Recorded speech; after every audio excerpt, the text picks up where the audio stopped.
ધોરણ 7 વિષય computer chapter 5મું એનું સ્વાધ્યાય જોઈએ ડિજિટલ લીડરમાં. સૌથી પહેલા વિકલ્પ જોઈએ. યોગ્ય વિકલ્પ પસંદ કરીને જવાબ આપો. એમાં પહેલું છે માઇક્રોસોફ્ટ કોર્પોરેશન દ્વારા તૈયાર કરવામાં આવેલ બીટમેપ ચિત્રોને શું કહે છે? એ વર્ડ આર્ટ, બી પિક્ચર, સી સ્માર્ટ આર્ટ અને ડી ક્લિપ આર્ટ. જવાબ આવે છે ડી ક્લિપ આર્ટ. બીજું, ક્લિપ આર્ટ ઉમેરવા માટે કઈ ટેબ ઉપર ક્લિક કરવામાં આવે છે? એ હોમ, બી ઇન્સર્ટ, સી ડિઝાઇન અને ડી વ્યૂ. જવાબ આવે છે બી ઇન્સર્ટ. ત્રીજું, પ્રેઝન્ટેશનમાં ચિત્રો ઉમેરવા માટે કયા ટૂલ બટન પર ક્લિક કરવામાં આવે છે? એ ટેબલ, બી શેપ, સી પિક્ચર અને ડી એક પણ નહીં. જવાબ આવે છે સી પિક્ચર. ચોથું, શબ્દને આકર્ષક સ્વરૂપે દર્શાવવા કયા કમાન્ડનો ઉપયોગ થાય છે? એ સ્માર્ટ આર્ટ, બી વર્ડ આર્ટ, સી પિક્ચર અને ડી ક્લિપ આર્ટ. જવાબ આવે છે બી વર્ડ આર્ટ. પાંચમું, સ્લાઇડમાં ડિઝાઇન ઉમેરવા માટે કઈ ટેબનો ઉપયોગ થાય છે? એ હોમ, બી ઇન્સર્ટ, અહીંયા સી આવશે, ડિઝાઇન અને ડી ફોર્મેટ. એનો જવાબ આવે છે એ હોમ. છઠ્ઠું, પ્રેઝન્ટેશનમાં જુદા જુદા આકારો ઉમેરવા માટે કયા કમાન્ડનો ઉપયોગ કરવામાં આવે છે? એ ક્લિપ આર્ટ, બી શેપ્સ, સી ટેક્સ્ટ બોક્સ અને ડી વર્ડ આર્ટ. જવાબ આવે છે બી શેપ્સ.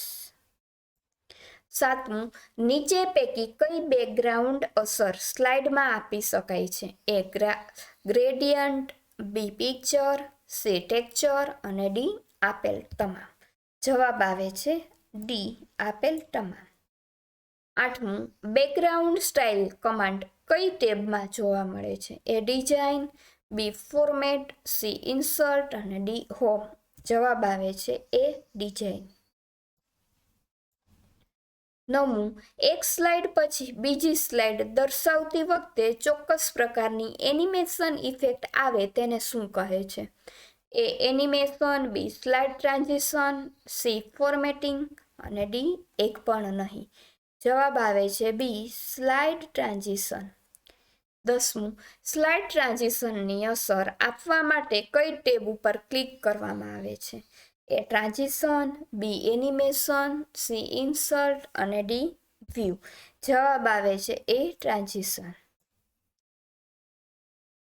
11મું, પ્રેઝન્ટેશનની બધી જ સ્લાઇડમાં ટ્રાન્ઝિશનની ઇફેક્ટ આપવા માટે કયા કમાન્ડ ઉપર ક્લિક કરવામાં આવે છે? A preview, B drawing, C apply to all અને ડી એક પણ નહીં. જવાબ આવે છે સી એપ્લાય ટુ ઓલ. 12મું, સ્લાઇડમાં એનિમેશનની અસર આપવા માટે કઈ ટેબ ઉપર ક્લિક કરવામાં આવે છે? એ ડિઝાઇન, બી એનિમેશન, સી ટ્રાન્ઝિશન અને ડી ફોર્મેટ. જવાબ આવે છે બી એનિમેશન. 13મું, એનિમેશન ઇફેક્ટનું સેટિંગ કે ડાયરેક્શન બદલવા કયા ટૂલનો ઉપયોગ કરવામાં આવે છે? એ ઇફેક્ટ ઓપ્શન, બી ડ્યુરિંગ, સી ડેલાય અને ડી પ્રીવ્યૂ. જવાબ આવે છે એ ઇફેક્ટ ઓપ્શન. હવે નીચેના વિધાનો ખરા છે કે ખોટા તે જણાવો. પહેલું, પાવર પોઈન્ટ પ્રેઝન્ટેશનમાં ક્લિપ આર્ટ ઉમેરી શકાતા નથી. જવાબ આવે છે ખોટું. બીજું, વર્ડ આર્ટ વડે શબ્દને આકર્ષક સ્વરૂપે રજૂ કરી શકાય છે. જવાબ આવે છે સાચું. ત્રીજું, પાવર પોઈન્ટમાં સ્લાઇડને ફક્ત એક જ પ્રકારના બેકગ્રાઉન્ડની અસર આપી શકાય છે. જવાબ આવે છે ખોટું. ચોથું, સ્લાઇડ ટ્રાન્ઝિશનની અસર પ્રથમ અને અંતિમ સ્લાઇડને આપી શકાતી નથી. જવાબ આવે છે ખોટું. પાંચમું, સ્લાઇડમાં ઓબ્જેક્ટ પર એનિમેશનની અસર આપવા માટે તેને સિલેક્ટ કરવો જરૂરી નથી. જવાબ આવે છે ખોટું. હવે જોડકા જોઈએ. વિકલ્પ 1, ક્લિપ આર્ટ કે પિક્ચર ઉમેરવા માટે જવાબ આવે છે સી ઇન્સર્ટ ટેબ.